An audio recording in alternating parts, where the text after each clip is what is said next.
Hello friends, I welcome you all again in the practical session. So in this practical session, we'll learn how to calculate the apparent dip from the apparent dip chart. Okay, so basically apparent dip is the inclination of any geological structure as seen from any vertical cross section, but not perpendicular to the strike of the geological structure. Why this is so? Because perpendicular to the strike of any geological structure, that is known as the true dip, not the apparent dip. Okay, so apparent dip is basically belongs to our we can say cross sections. So cross section is a perpendicular line over surface. So along the cross section we can see the extension of the geological structure below the earth surface. So apparent dip give the geometrical relationship between the real structure to the view along the cross section line. So as you can see here, this is a apparent dip chart. So this line is basically angle represent from degree 0 to 85 degree. This is represent the angle between the cross section line and the strike of the strata or any geological structure like joint, fault plane, fault axial plane, shear zone. Okay, and here this is the true dip of any geological structure. Okay, so before going in detail, I'll show you some practical point of view. Here, this is the geological map of the Nainital region. So you can see this is the Nainital region, and we have lots of cross-section line across this geological map. So we will discuss about cross-section A and A1. So this is cross-section A and A1. So we have prepared this cross-section A and A1.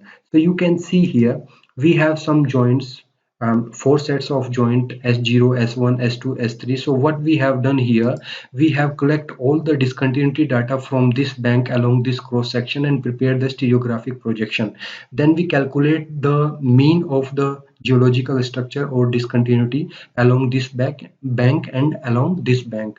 So here you can see in this cross section, this is a stereographic projection of this bank, and this is a stereographic projection of the another bank. So the trend of the cross section, as you can see, this is the true north in the map, but this trend is different from this one. So we calculate the trend of the cross section line with respect to north. So with respect to north, the trend of the cross section line is 0.77. This is the whole circle bearing notation. If you want to give the notation in quadrant bearing, there is no problem. You can see north 77 towards east, and this point is a point is 257. So this is very important to calculate the trend of the cross section, because this is the strike of the cross section, and we have to calculate the angle between the cross section alignment and the strike of the discontinuity.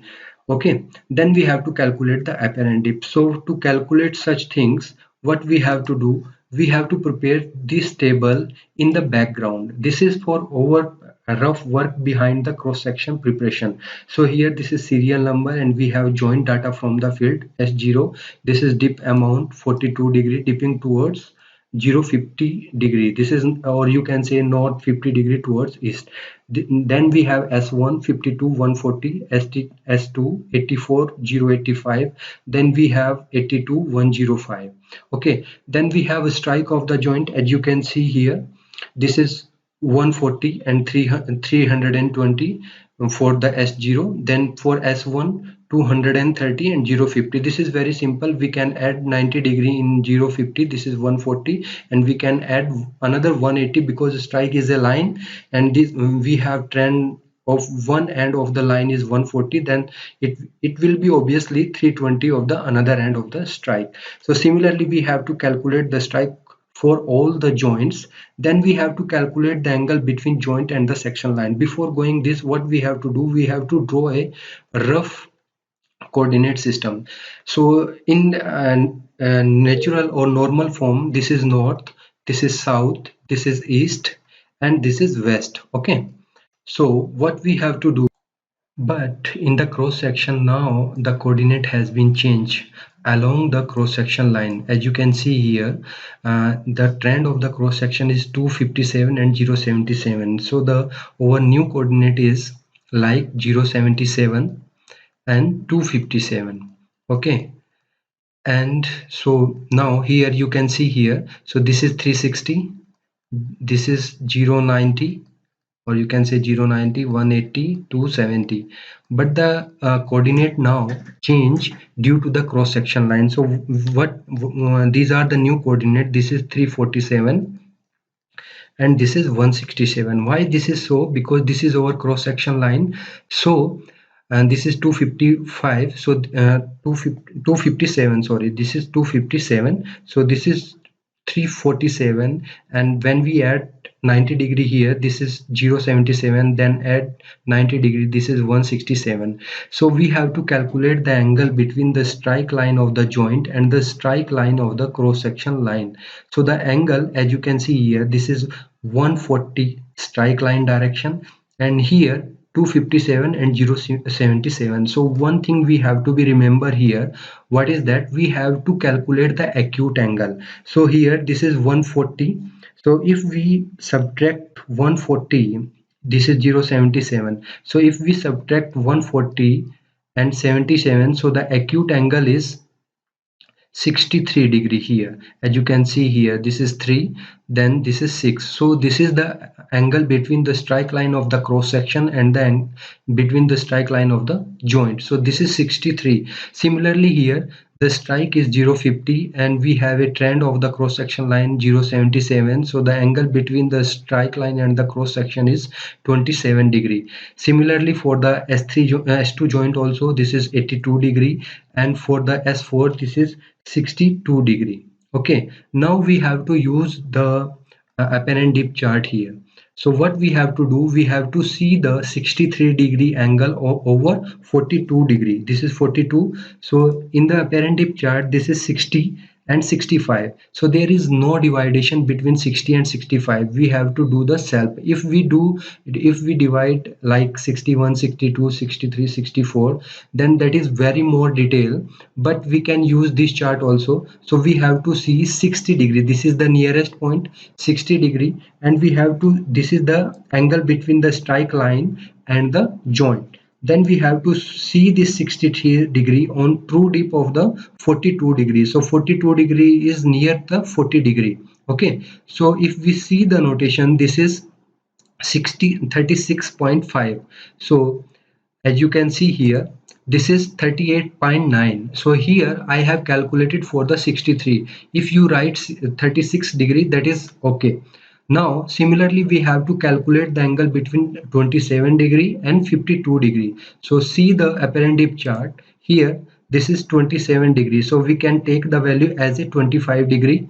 Okay, or against the 52°. So here 52° is near the 50°. So this is 27°. So if you see the value, this is approximately 30°, very near to this one. If you want to calculate the accurately, then I can send you this apparent dip chart here. This is Excel sheet. So in this Excel sheet you can see I have divided all the apparent dip in one digits. Okay, so you can use, if you want this table, you can email me, I'll send you.